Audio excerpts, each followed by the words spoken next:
Ini tumbuh signifikan dibandingkan dengan periode yang sama tahun sebelumnya, yang saya bilang tadi negatif ya. Pertumbuhan ini mencerminkan kombinasi antara kondisi ekonomi domestik yang tetap terjaga, semakin efektifnya implementasi Cortex, serta penguatan berbagai langkah intensifikasi dan ekstensifikasi perpajakan. Jadi walaupun Cortex ada cacatnya, tapi dampaknya cukup signifikan juga untuk meningkatkan pendapatan perpajakan. Kita akan perbaiki terus kelemahan-kelemahan di Cortex supaya ke depan masyarakat semakin gampang menggunakan Cortex sehingga pajak saya naik lagi kira-kira gitu. Dan biaya cukai serta peningkatan layanan kementerian lembaga dan BLU. Belanja negara terrealisasi sebesar 1.656,0 triliun rupiah dengan tingkat penyerapan mencapai 43,1% dari pagu APBN dan tumbuh 17,8% year on year. Kinerja belanja negara terdiri dari satu, belanja pemerintah pusat sebesar 1.296,8 triliun rupiah dengan tingkat penyerapan mencapai 41,2% dari pagu APBN dan tumbuh 29,4% year on year.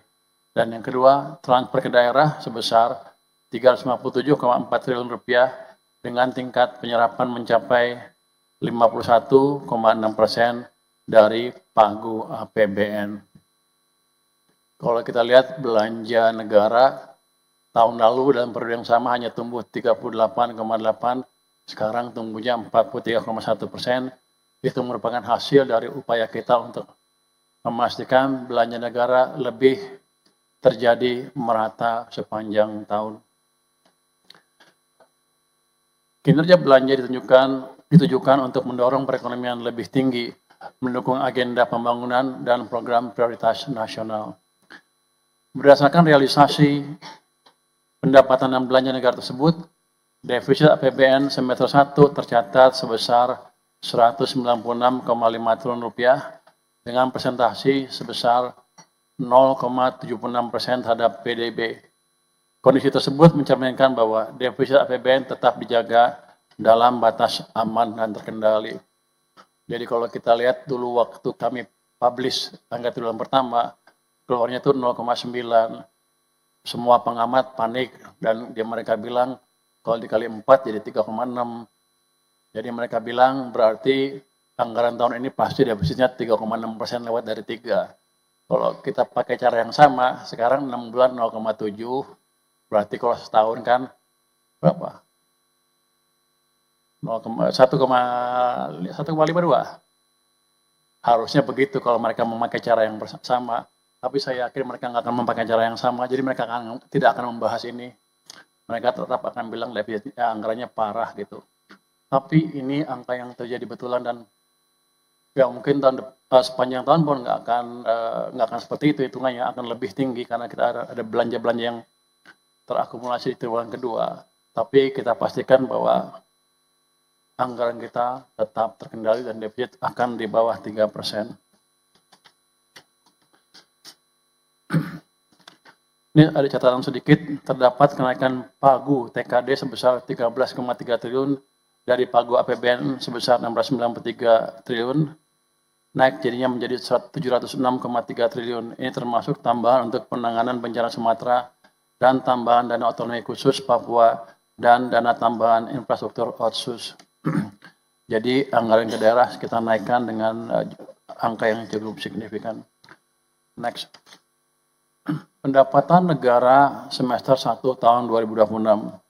Pimpinan dan Bapak Ibu anggota Banggar yang kami hormati, selanjutnya kami akan menguraikan realisasi rincian pendapatan negara semester 1 tahun 2026. Realisasi pendapatan negara semester 1 2026 mencapai 1.459,4 triliun rupiah atau 46,3% dari target APBN, tumbuh 21,4% dibandingkan periode yang sama tahun lalu. Pertumbuhan tersebut terutama ditopang oleh peningkatan penerimaan perpajakan serta membaiknya kinerja PNBP.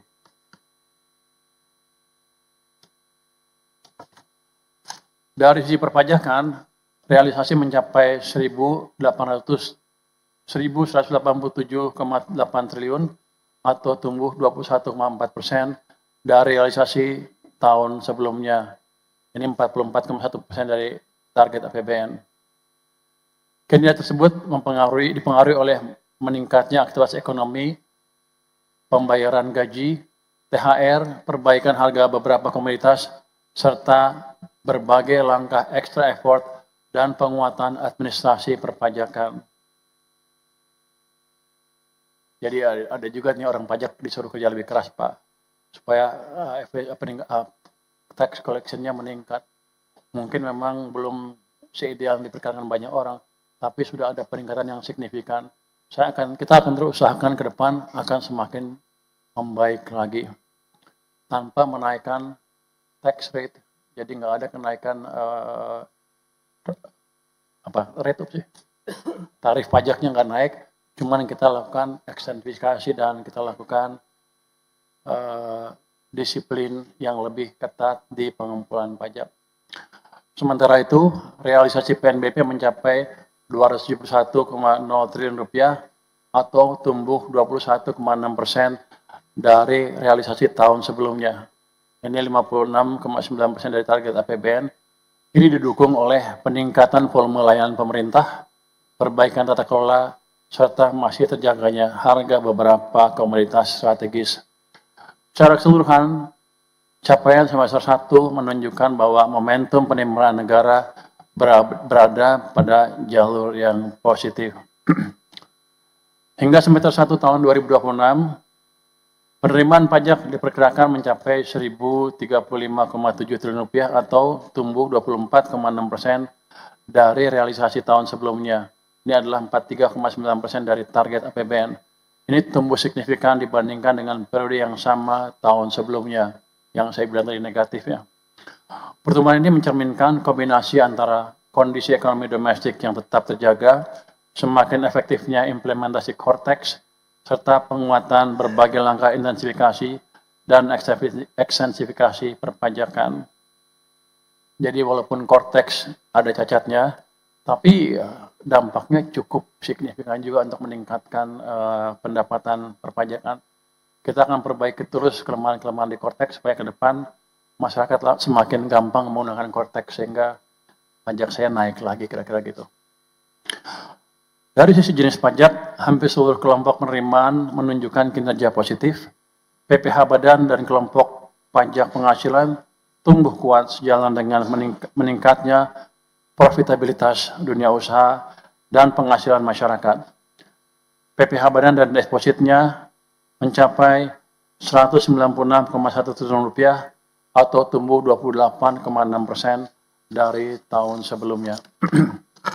Adapun OP PPh 21 dan depositnya terrealisasi sebesar 146,0 triliun rupiah atau 13,6% dari tahun sebelumnya.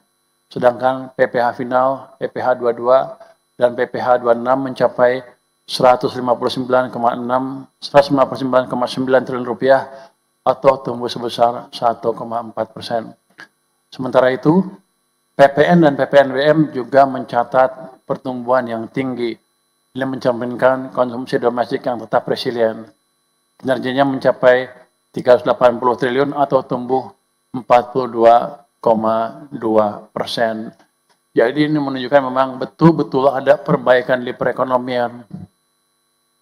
Ke depan, pemerintah akan terus memperkuat pengawasan kepatuhan berbasis risiko, optimalisasi pemanfaatan data, serta penyempurnaan administrasi perpajakan untuk menjaga momentum penerimaan pajak hingga akhir tahun.